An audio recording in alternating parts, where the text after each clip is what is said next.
Assalamualaikum warahmatullahi wabarakatuh. Selamat pagi, selamat berjumpa kembali. Hari ini tanggal 3 Januari 2025 ya. Kita masih membahas emiten-emiten yang melaporkan laporan keuangan mereka di triwulan 3 2024. Karena triwulan 4 memang sudah berakhir, tapi laporan triwulan 4 ini kan laporan tahunan. Mungkin 2 bulan ke depan baru banyak yang melaporkannya ya. Masih agak lama jadi masih kita bahas saham-saham yang melaporkan laporan keuangan triwulan 3 mereka ya. Hari ini kita akan membahas keras DVLA, Elite, EPMT dan ST ya. Kali lagi pembahasan kita ini adalah untuk edukasi ataupun bahan perbandingan saja ya. Yang pertama kita akan membahas ini Pak atas ya, permintaan dari rekan kita yang mau kita cekkan data tentang keras Krakatau Steel, Persero, TBK ya. Menurut data yang kita punya di triwulan 3 ini untuk keras ya, 1, 2, 3, 4, 5 ya. Ada 5 data yang kalau menurut pemahaman kita data awalnya ini belum memenuhi kriteria ya. Yang pertama itu dari segi keuntungan mereka rugi ya. Jadi dalam usaha mereka di triwulan 3 ini ya, kita hitung secara TTM ini mereka rugi ya. Di setahun terakhir mereka rugi Rp119 per lembar saham. Kemudian aset lancarnya hanya 26%, berarti kalau mau bayar hutang ini agak susah ya. Hutang berbunganya 411%, 4 kali lipat dari modal ya. Sementara hutang kepada vendor, kepada rekanan ini 6,8 kali ya, atau 683%. Kepemilikan di masyarakat hanya 20% ya. Baik, yang terakhir juga di sini di free cash flow-nya ini minus 14% ya. Itu untuk data awal ya, data awal dari segi laporan keuangannya. Kita sekarang masuk ke rasio ya. Yang pertama dari segi keuntungan bersih ya, karena tadi minus 199%, kalau kita bandingkan minusnya sekarang dengan modal, maka ini ruginya itu terbaca 71% ya. Jadi perusahaan merugi 71%, tapi ekuitasnya masih ada ya, hartanya masih ada ya, modalnya masih ada. Tapi mereka sudah merugi ya. Usahanya merugi tapi hartanya masih ada. Kemudian juga bahwa dari data ini ya, otomatis di sini karena dia di bawah 1, PBB-nya di bawah 1 kan dibaca bertumbuh kembang.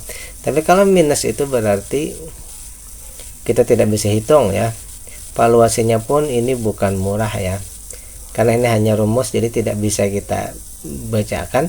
Artinya bahwa karena perusahaan merugi, kita tidak bisa lagi menjadikan simpulan kita untuk menentukan ini. Artinya bahwa apabila ada data yang menyatakan rugi, baik itu PBB atau book value atau EPS, maka datanya menyatakan bahwa kita tidak bisa masuk sebenarnya ya. Kita belum bisa mempertimbangkan. Karena mereka rugi, otomatis tentu saja mereka belum bisa membagikan dividen ya. Plus tadi free cash flow-nya, dana di tangannya minus 14%, aset lancar, hutang dan lainnya ini ya. Jadi untuk kinerja ya, untuk valuasi ini kurang bagus. kemudian juga untuk ketahanan ini kurang bagus. Hanya di kepengendalian saja, bahwa kalau tidak salah ini mungkin bisa juga berubah ya, kalau tidak salah ini masih perusahaan milik BUMN ya, mereka masih merugi ya, sehingga kepemilikannya di masyarakat hanya sedikitnya. Oleh karena itu, kalau mendasarkan kepada data di atas, tentu saja untuk triwulan 3 itu kita tidak bisa melakukan aksi, kita hanya menunggu di triwulan 4 ya. Tentu saja di sini yang paling utama adalah tidak minus ya. Harga di sini kita tidak lihat dulu. Aset lancarnya, hutang berbunga, hutang tidak berbunga, dan free cash flow.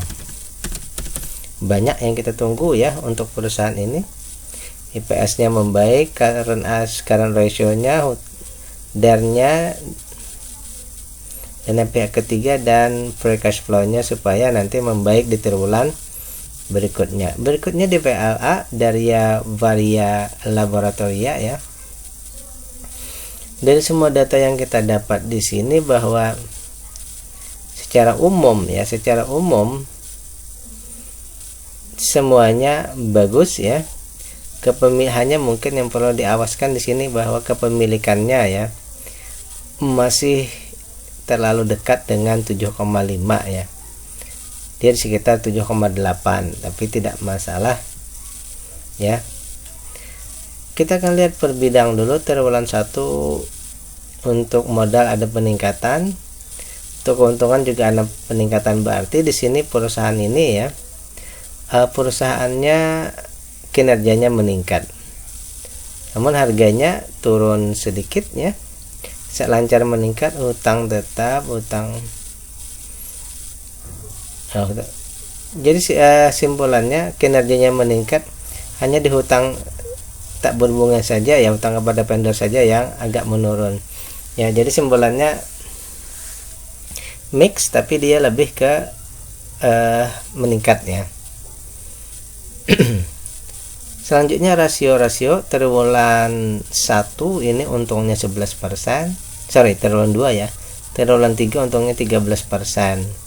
Ada peningkatan keuntungan bersih, namun dia masih dalam kategori stalwarts, artinya untungnya untung normal ya, 10%-an.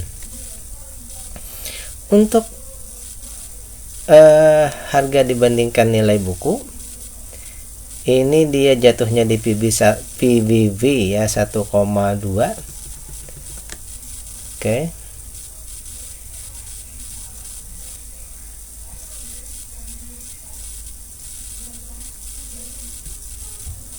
Tunggu dulu ya. 1,2 ya. PBV-nya 1,2 atau sudah lebih dari nilainya ya, nilai wajarnya di 21%. Namun untuk targetnya ini ada sekitar 106% kalau di PBV 2,5. Artinya dia ada potensi untuk bagger ya. Maksimal beli juga masih di bawah ya, 1.700-an. Sekarang baru 1.600-an. Ada 8%. Jadi untuk perusahaan ini valuasinya wajar ya.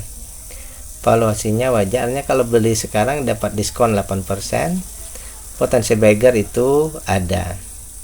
Dukungannya adalah bahwa dividennya ini termasuk besar, 80%-an, setara dengan 8,9%. Kalau kita setarakan dengan 30%, sebenarnya dia di bawah 5 ya. Tapi dengan data ini menunjukkan bahwa perusahaan ini membagikan dividen cukup besar ya, di 80-an ya, termasuk sangat besar. Free cash flow aman, aset lancar aman, hutang aman, semua aman ya, kecuali tadi bahwa kepemilikan retailnya itu hampir sudah menuju ke 7,5 ya. Oke, kalau melihat data yang kita baca ini ya, bahwa untuk Star Wars kita tentu saja menunggu ya. Kalau bagi Anda yang sudah membeli, ini mungkin ditahan saja, tidak masalah. Anda yang sudah punya ya, apalagi nanti mereka ini ya hanya sekali setahun membagikan dividen. Bukan sekali setahun, sudah ada Rp43 dibagikan ya. Kalau misalnya kita melihat di saat ini di triwulan 3 misalnya dibagi sekarang ya, kan 143 sudah dibagi, berarti masih ada Rp100 per lembar saham lagi ya yang belum dibagi untuk dividen finalnya. Masih ada ya, masih ada. Jadi untuk data ini ya, bagi yang sudah beli tahan saja, karena ini dividennya termasuk besar selama mereka tidak mengurangi jumlah dividen. Tapi kalau kita lihat dengan data ini ya, dengan jumlah dividen payout ratio yang besar ini, mungkin pengembangan perusahaan agak tidak terlalu bisa ekspansi ya, karena dana cadangan itu agak kurang ya. Terakhir tadi simpulan kita bahwa bagi Anda yang sudah punya tahan saja. Bagi kita yang belum, bagaimana? Untuk Star Wars ya tentu saja kita menunggu mereka divaluasi murah sebenarnya ya. Oleh karena itu bagi kita yang belum beli, sebaiknya kita menunggu ya. Untuk triwulan ini kita masih belum melakukan aksi, tapi kita menunggu valuasinya menjadi murah. Berarti di sini di mana?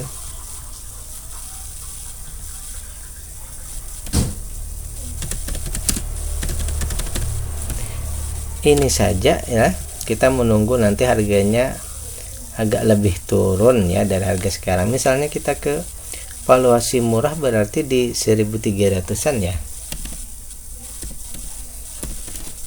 Misal valuasinya menjadi murah ya. Menunggu harga kalau bisa turun sampai ke sesuai book value-nya ya, mungkin seperti itu. Baik, yang ketiga ini Elite. Data Sinergi Tamajaya. Sepertinya ini adalah perusahaan yang bergerak di bidang teknologi ya. Oke, ada dua data. Cuma dari dua data ini, yang pertama yang menurut kita ya, kalau para analis atau investor lain menyatakan bahwa perusahaan yang bergerak di bidang teknologi itu ya tidak apa-apa hutangnya banyak, misal ya, tidak apa-apa, tidak masalah juga. Cuma bagi kita pribadi ya, ini opini ya, ini bukan sebuah rumusan mutlak. Namun bagi saya pribadi bahwa lebih mengutamakan perusahaan yang hutangnya tidak melebihi dari modal ya. Di sini bahwa dari data ini untuk Elite ini hutangnya hampir 1,5 kali lebih besar daripada modal ya. Itu saja masalahnya. Tapi bagi Anda yang punya istilahnya memberikan ruang bahwa perusahaan teknologi itu perlu untuk pendanaan besar ya, perlu pihak ketiga, itu mungkin Anda memberikan kelonggaran dari segi hutang ini ya. Baik, kita akan cek ya. Dari modal ini meningkat, keuntungan bersih juga meningkat, harganya meningkat ya. Coba kita cek terakhir harganya berapa. Harga terakhir 118, berarti dekat saja, meningkatnya sedikit ya. Kemudian aset lancar meningkat sedikit, hutang tetap dan tetap. Berarti di sini dapat disimpulkan seawal ya bahwa ada peningkatan kinerja tapi sedikit ya. Lanjut dari segi rasio ya, keuntungan bersihnya triwulan 2 19%, triwulan 3 ini 23%. Berarti perusahaan ini termasuk dalam tipe fast grower ya, perusahaannya bertumbuh cepat, untung besar ya. Kemudian dari segi harga ke modal ini sekitar 1,82 PBB-nya ya. PBB-nya 1,82 ya.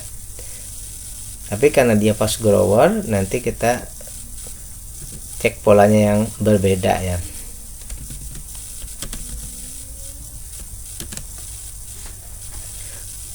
Selanjutnya bahwa valuasinya ini ternyata valuasinya ini bagus ya. Artinya apa? Harga sekarang ini ada 22% ya, 23% diskonnya. Jadi kalau kita beli sekarang kita punya diskon 23%. Namun untuk targetnya ini fast grower, ini kita lihat saja ke depannya ya. Kemudian untuk melihat dari segi penyokongnya, dari segi dividen, perusahaan sudah membagikan dividen di sini ya 59%. Ini sudah sangat memadai ya, dalam arti apa, separuhnya lagi untuk pengembangan perusahaan ya. Dividen payout ratio-nya besar, dividennya 7,7% kalau dibandingkan data sekarang ya. Artinya kita sebagai investor punya 7% selama masa menunggu ya. Dan dia juga baru membagikan dividen sekali setahun saja. Artinya masih ada kemungkinan untuk mendapatkan 100% dari dividennya ya. Untuk free cash flow-nya ini sudah sangat besar ya. Aset lancarnya tadi ya, hanya tadi bahwa hutangnya kepada vendor saja yang termasuk sudah melebihi. Ini kalau menurut opini kita ya. Kalau Anda yang punya kriteria yang lebih longgar, mungkin bisa saja masih masuk kriteria ya. Seperti itu pemahaman saya ya. Oleh karena itu, kalau menurut saya ya, misalnya kalau sebelum kita masukkan dana pihak ketiga ini ya, bahwa untuk valuasinya ini ya sudah murah ya, dan dia bertumbuh wajar, maka istilahnya dengan dividen yang besar, maka bisa saja kita masuk ke perusahaan ini, apalagi sekarang PS-nya sedang meningkat ya. Kalau misalnya kita tidak memasukkan atau Anda mempunyai kelonggaran tadi ya dalam kriteria menentukan hutang perusahaan. Tetapi kalau menurut saya pribadi, di sini hutangnya termasuk tinggi, oleh karena itu kita belum melakukan tindakan ya di triwulan 3, tapi kita melihat lagi di triwulan 4 apakah nanti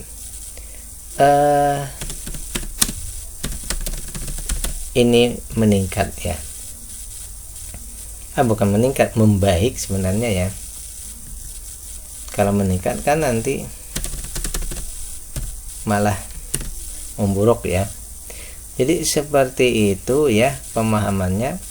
Tapi kalau istilahnya tanpa melihat hutang tak berbunga tadi ya, maka ini perusahaannya memang boleh atau bisa atau saatnya untuk membeli ya. Namun kalau menurut opini saya pribadi seperti itu tadi ya. Berikutnya EPNT, Enseval Putra Mega Trading ya. Dari semua data ini menurut saya ada satu di sini yang menjadi permasalahan, yaitu non warkatnya atau retailnya ya hanya 7,44%. Ini belum memenuhi kriteria minimal retail yang ada di bursa. Ini sangat penting ya kalau menurut saya, karena kita khawatir kalau misalnya kita tidak melihat ini, bisa saja kalau likuiditasnya tidak banyak maka nanti dia masuk FCA. Kalau likuiditasnya besar tidak masalah. Baik, kita cek lagi dari segi permodalan, menurun lalu naik tapi masih di bawah dari triwulan 1. Keuntungan bersihnya naik ya, modalnya turun naik, keuntungan bersihnya naik ya, harga menurun naik dan turun sedikit ya. Kemudian aset lancarnya ini meningkat, jadi valuasinya tadi ya pada intinya valuasinya naik ya, kecil, harga vlog naik juga ya, aset lancar meningkat, hutang menurun. Jadi simpulan awal kita bahwa untuk valuasinya agak mix ya, tapi untuk ketahanan ini meningkat. Selanjutnya kita lihat dari segi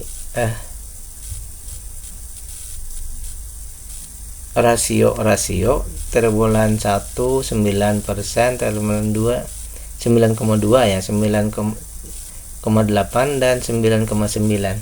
Keuntungan bersihnya ada peningkatan tapi masih di 0, ya, dan dia belum menyentuh di 100 ya, padahal sudah hampir 100 nih.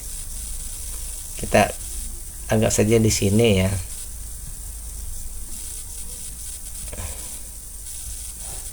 atau mungkin di sini, tapi dia sudah dekat ya. Untuk harga sekarang dibandingkan nilai bukunya ada 11% ya, 11%, dan sebentar, untuk proyeksi ini ada sekitar 180%, berarti ada potensi untuk bagger ya, hampir multi bagger. Harga sekarang juga ada diskon 11%.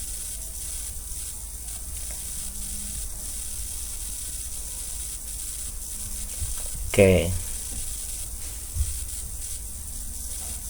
valuasinya wajar.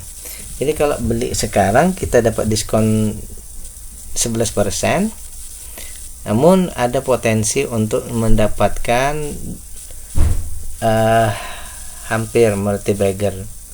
Untuk dividen PO ratio dan dividen ini mendukung ya, karena 65% nya ini menurut saya ideal ya, 65%, dan dari 65% itu kita mendapatkan dividen yield 7,3%, dan mereka membagikan dividennya setahun sekali, jadi masih ada kemungkinan untuk mendapat pool ya di Rp177 ya, di triwulan 3, triwulan 4 nanti kita cek lagi.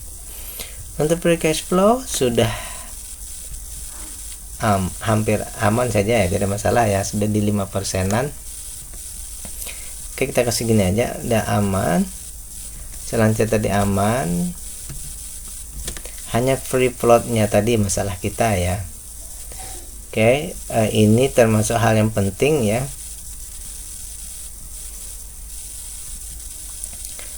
Oleh karena itu, kalau menurut saya pribadi dari segi valuasi dan ketahanan perusahaan ini oke. Dari segi kepemilikan ini yang agak perlu lebih diperhatikan ya. Berarti karena keuntungannya masih ya, menunggu IPS meningkat supaya nanti keuntungan bersihnya lebih dari 10%. Yang berikutnya, karena dia slow grow, berarti harganya juga mesti turun ya, supaya valuasinya menjadi murah. Dan terakhir tadi ya retailnya supaya lebih dari 7,5%, dan itu menurut saya hal yang sangat penting ya. Terakhir kita akan bahas ST ya, ST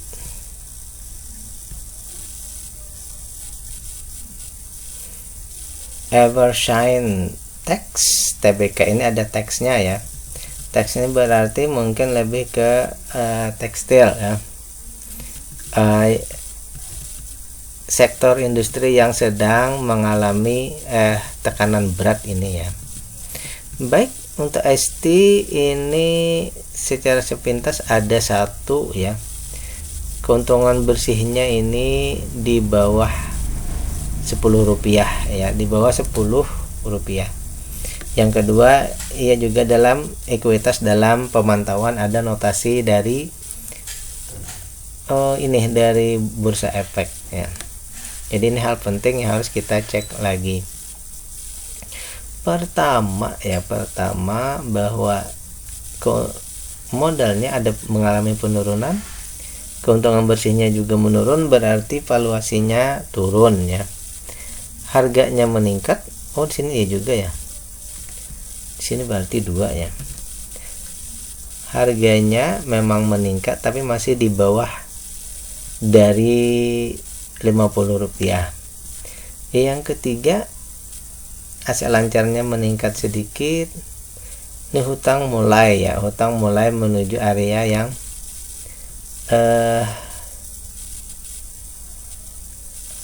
area mengkhawatirkan. Terus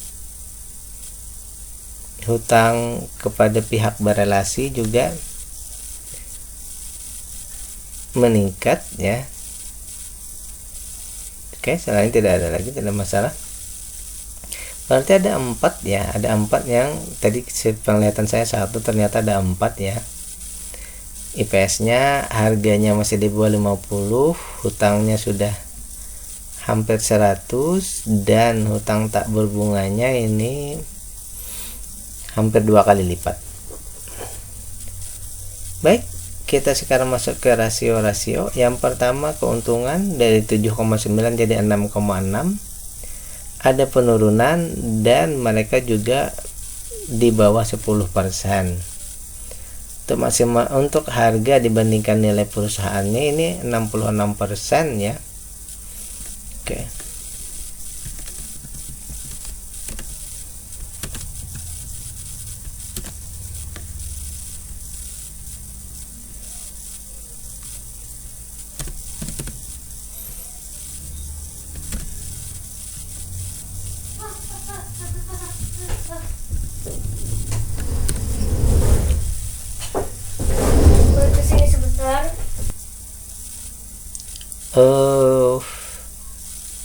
Rp41 dibandingkan 119 itu ada 66%.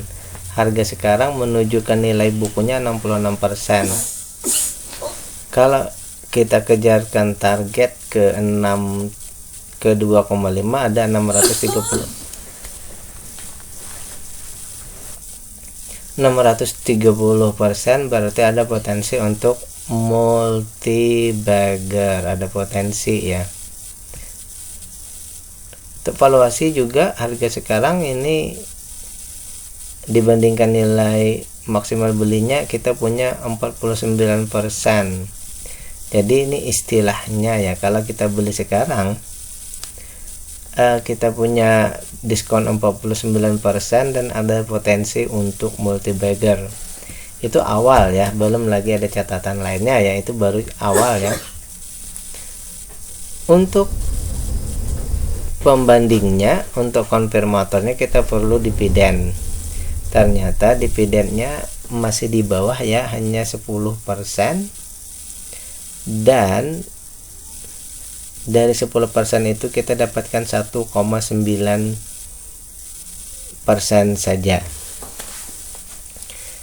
ya. Jadi kalau kita proyeksikan dengan data ini tetap ya, maka nanti akan ada dividen Rp1 per lembar saham ya. Untuk free cash flow ini aman ya, selancar tadi aman. Hutang tak berbunga tadi sudah mendekati ya, tapi hutang berbunganya ya, hutang tak berbunga malah di sini sudah di atas ambang kalau menurut kita ya. Untuk kepemilikan tidak masalah, kepengendalian ini tidak masalah ya, dan pengendali di sini juga bisa trading. dapat kita ambil opini akhir kita untuk perusahaan ini, bahwa dari data yang kita dapat, kita belum bisa melakukan aksi di triwulan ini ya. Tapi untuk triwulan berikutnya kita tunggu lagi yang berikut ya. Pertama tadi masalah keuntungan, berarti di sini IPS-nya mesti meningkat ya. Pertama, IPS-nya mesti di atas 10%, dan yang kedua IPS-nya juga di atas 10 rupiah. Yang kedua, meskipun tadi valuasinya sangat bagus ya, dalam artian bahwa ada potensi untuk berkembang sampai 600%, valuasinya pun murah ya, tetapi harga di sini dia di bawah 50 rupiah. Artinya harga ini di bawah dari saham yang atau emiten yang bisa normal diperjualbelikan. Di bawah 50 berarti dia masuk dalam kategori, kalau tidak salah, sistem tradingnya terbatas ya. Oleh karena itu di sini sebagus apapun valuasinya, kalau menurut saya pribadi ya, kecuali Anda yakin bahwa untuk trading di bawah 50 rupiah ini, sebagus apapun valuasinya, sebaiknya kita menahan diri untuk melakukan itu ya. Kemudian tadi di sini ini ya harus membaik, dan terakhir ada notasi dari Bursa Efek Indonesia yaitu ekuitas dalam pemantauan. Oleh karena itu ekuitas dalam pemantauan ini mesti harus dilepas atau dicabut dulu, baru bisa kita istilahnya melakukan aksi berikutnya. Jadi kalau menurut saya dari data ini ada yang harus kita tunggu, dan tambahannya adalah kita menunggu sampai ada penghapusan notasi khusus yaitu ekuitas dalam pemantauan.